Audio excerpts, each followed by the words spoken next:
Guys, welcome back to Ammoottans vlog. അപ്പോൾ നമ്മളിന്നൊരു യാത്രയിലേക്കാണ്. ഞാനിപ്പോൾ തലവലപ്പറമ്പാണുള്ളത്. തലവലപ്പറമ്പ് നിന്ന് നമ്മുടെ ചോറ്റാനിക്കര അമ്പലം കൂടി അമ്പലമുകൾ കൂടി നമ്മുടെ എവിടെയാണ് കളമശ്ശേരി ചെന്ന് കയറാനുള്ള പ്ലാനിലേക്കാണ്. ഞാൻ ആദ്യമായിട്ട് പോകുന്നതാണ് ആ റൂട്ട്. നമുക്ക് എന്തായാലും ഒന്ന് പോയി നോക്കാം. മഴയൊക്കെ ഉള്ളതുകൊണ്ട് ഒരു ചെറിയ പ്രോബ്ലം ഉണ്ടാവും. വഴിക്ക് നിർത്തി വീഡിയോ കാണിച്ചു തരാം. ഓക്കെ, എന്തായാലും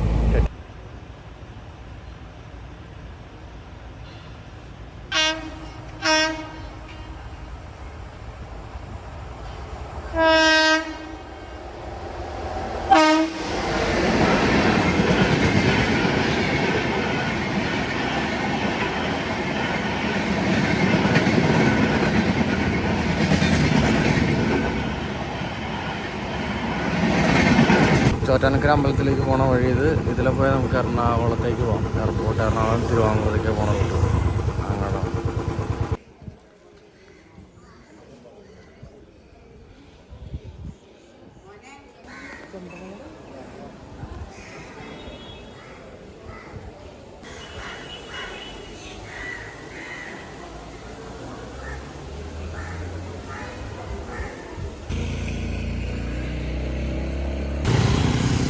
പാലസ് പുരാവസ്തു മ്യൂസിയം.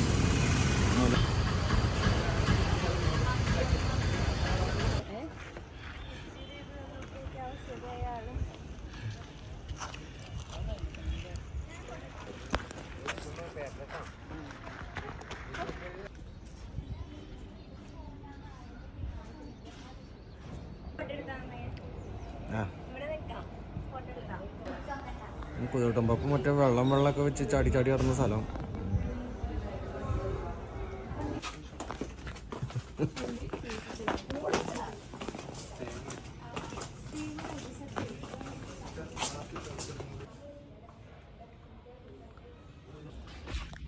കുളം കിട്ടി ഗൈസ്, കുളം കിട്ടി.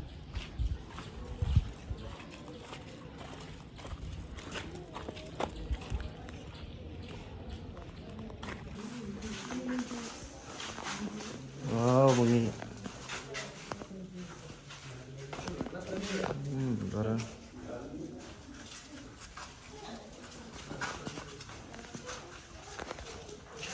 എത്ര ഇങ്ങനത്തെ സ്ഥലമുണ്ട്, എന്തോരമുള്ള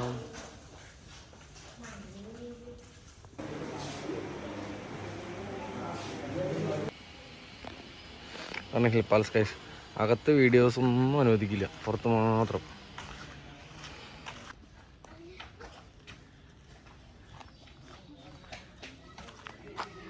ഒരു ചെറിയ അമ്പലമൊക്കെ ഉണ്ട് അവിടെ. അങ്ങനെ അകത്തേക്കൊന്നും വീഡിയോസ് അനുവദിക്കുന്നില്ല, പുറത്ത് മാത്രമുള്ള നമുക്ക് അനുവാദം. അകത്തെ ഫോട്ടോസൊക്കെ അനുവദിക്കുന്നു.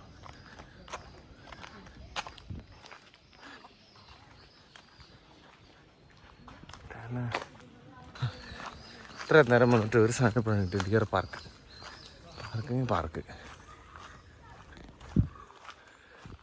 മാനൊക്കെ ഇടികൂടുണ്ട് അവിടെ.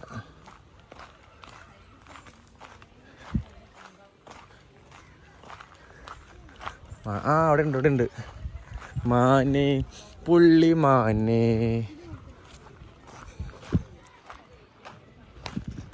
ഒരു പ്ലാവില കിട്ടിയിട്ടുണ്ട്. പ്ലാവില അവിടെ നോക്കാം.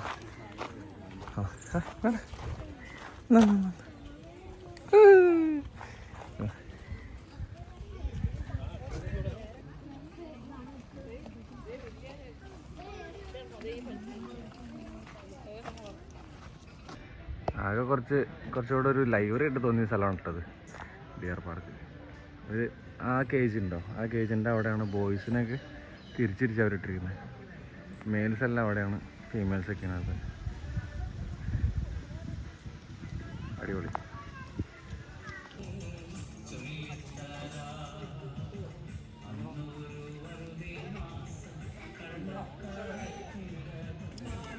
ഇപ്പോഴൊന്ന് കാര്യമായിട്ട് ചോദിച്ചു വന്നത് അല്ലാണോ?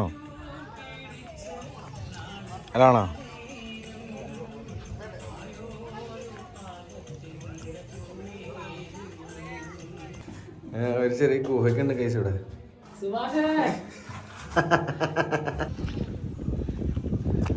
രാമവർമ്മ തമ്പുരാൻ്റെ അന്വേഷണ സ്ഥലം.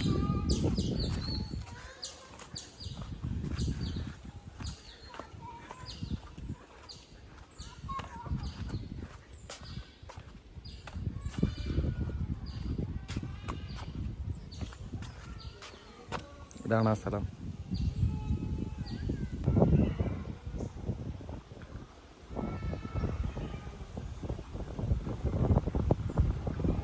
അകത്ത് ഒരുപാട് വിലപിടിപ്പുള്ള സാധനങ്ങൾ ഉള്ളതുകൊണ്ടാണ് കേട്ടോ അവർ ഫോട്ടോഗ്രാഫി വീഡിയോഗ്രാഫി ഒന്നും അനുവദിക്കാതെ. സെക്യൂരിറ്റി റീസൺസ് കൊണ്ട് തന്നെയാണ്.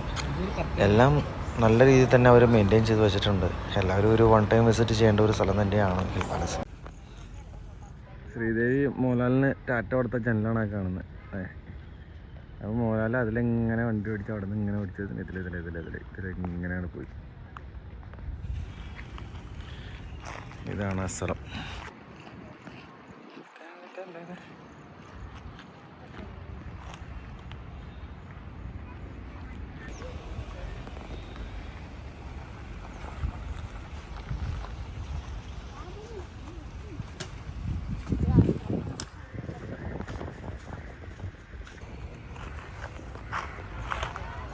കൊച്ചിൻ റിഫൈനറിയാണത്. വേറെ പെട്രോളിൻ്റെ കരിമൂവാത്തുള്ളത്. തൃപ്പൂണിത്തുറ ഹിൽ പാലസ് കണ്ട് വരുമ്പോൾ ഒരു ഭാഗത്തേക്ക് പോകുന്നവർക്കാണെങ്കിൽ ഈ സ്ഥലങ്ങളൊക്കെ കാണാൻ പറ്റും. ഇതുപോലെ തന്നെ നമ്മുടെ ഗ്യാസ് ഫില്ലിംഗ് പോയിൻ്റ് എല്ലാം നമുക്കിവിടെ തന്നെ കാണാം. അപ്പോൾ വഴിക്കൊക്കെ പോകുന്നതൊക്കെ നല്ലതാണ്. അപ്പോൾ സൂക്ഷിച്ച് പോവുക.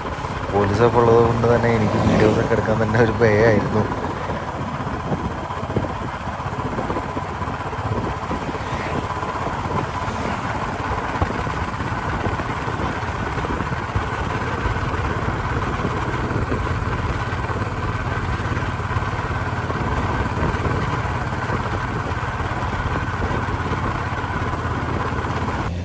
അപ്പോൾ ഗൈസ്, അപ്പോൾ നമ്മൾ അമ്പലമുകൾ റിഫൈനറിയുടെ ചെറിയൊരു വീഡിയോ ഇട്ടു കേട്ടോ. മൊത്തം റെസ്ട്രിക്റ്റഡ് ഏരിയ ആയതുകൊണ്ട് അവിടെ വീഡിയോ എടുക്കാൻ എനിക്കൊരു ചെറിയ വഴി ഉണ്ടായിരുന്നു. പിന്നെ പോരാത്തതിന് ആ വഴി മൊത്തം പോലീസും.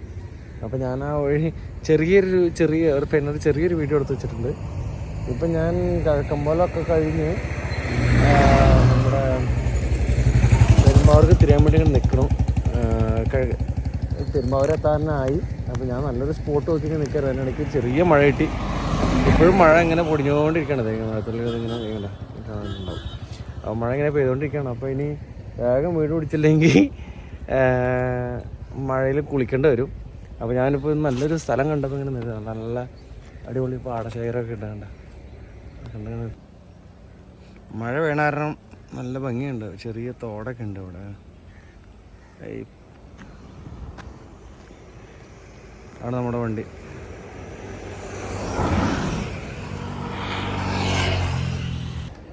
എൻ്റെ മെയിനായിട്ടുള്ള ഉദ്ദേശം ചോറ്റാനിക്കര അമ്പലമായിരുന്നു. ചോറ്റാനിക്കര അമ്പലം കണ്ട് അത് കഴിഞ്ഞ് വീഗാലാൻഡ് വഴി പറ്റുമെങ്കിൽ കയറാമെന്നായിരുന്നു ഞാൻ കരുതിയത്. പക്ഷേ വീഗാലാൻഡിലേക്ക് എനിക്ക് കിട്ടിയില്ല. ഞാൻ വേറെ വഴിക്ക് കയറി പോന്നു മഴ കാരണം. സത്യം പറഞ്ഞാൽ നിങ്ങൾ ആ ഭാഗത്തെ കരിമോൾ ഭാഗത്തേക്കൊക്കെ വരുന്നുണ്ടെങ്കിൽ നിങ്ങൾക്ക് സൂപ്പറായിട്ട് എല്ലാ സ്ഥലം കാണാം. ഈ petroleum filling point, gas filling points, അവരുടെ എല്ലാ ഇതും കാണാം. അവിടെ ഫുള്ളി മിലിറ്ററി പ്രൊട്ടക്റ്റഡ് ഏരിയ ആണ്. അപ്പോൾ നമ്മളതനുസരിച്ച് നമുക്ക് ഉള്ളിൽ കയറാനൊന്നും അനുവാദമില്ല. അപ്പോൾ അങ്ങനെ ഒരു ചെറിയൊരു വീഡിയോ എന്തെങ്കിലും ഉണ്ട്, ഞാൻ ഇതിൻ്റെ കൂടെ അറ്റാച്ച് ചെയ്തിട്ടുണ്ടല്ലോ. അത് മാത്രമേ എനിക്ക് കിട്ടിയുള്ളൂ. ആ ഗൈസ്, ഫൈനലി വീടെത്തി. എൻ്റെ കൂടെ എൻ്റെ അനിയനൊക്കെയുണ്ട്. ഞങ്ങൾ രണ്ടുപേരും കൂടെ ചക്കയൊക്കെ ഇങ്ങനെ ഇരിക്കണം. ചക്ക ഭയങ്കര മഴയാണ് ഗൈസ്. ഒടുക്കത്ത മഴ. വീഡിയോ ഒന്നും എടുക്കാൻ പറ്റില്ല. നിർത്താൻ പറ്റാത്ത അവസ്ഥയായിപ്പോയി. അജാതി അവസ്ഥയായിപ്പോയി. ഞാൻ പറഞ്ഞില്ലേ ഗൈസ്, ഒടുക്കാത്ത മഴയാണ്. ഭയങ്കര മഴ. ഇതാണ് അവസ്ഥ. മഴ കണ്ടാ ഒരു മഴത്താണ് എനിക്ക് വീഡിയോ എടുക്കാൻ പറ്റാത്ത അവസ്ഥയായിപ്പോയി. കണ്ടോ? എന്തൊക്കെയായാലും എൻ്റെ വീഡിയോ കാണാൻ നിങ്ങൾക്ക് എല്ലാവർക്കും ഒരുപാട് നന്ദിയുണ്ട്. സപ്പോർട്ട് ചെയ്യുന്നുണ്ടല്ലോ, അതിനൊക്കെ ഒരുപാട് നന്ദിയുണ്ട്. ഒരുപാട് വീഡിയോ എടുക്കാൻ പറ്റിയില്ല, അതിന് ഞാൻ ക്ഷമ ചോദിക്കുന്നു. ഈ മഴ ഉള്ളൊരു കൊണ്ടാണ് എനിക്ക് പോലും കണ്ണു കാണാൻ പറ്റുന്നുണ്ടായില്ല. അപ്പോൾ ആ ഒരവസ്ഥയിൽ വീഡിയോ എടുക്കാൻ പറ്റാതിരുന്നു. ക്ഷമ ചോദിക്കുന്നു. എങ്കിലും കണ്ടതിലൊക്കെ ഒരുപാട് നന്ദിയുണ്ട്. അടുത്ത വീഡിയോ ഉടനെ ഉണ്ടാകുന്നതായിരിക്കും. നല്ല വീഡിയോസ് ചെയ്യാൻ ശ്രമിച്ചുകൊണ്ടേയിരിക്കുന്നു. Okay, thank you.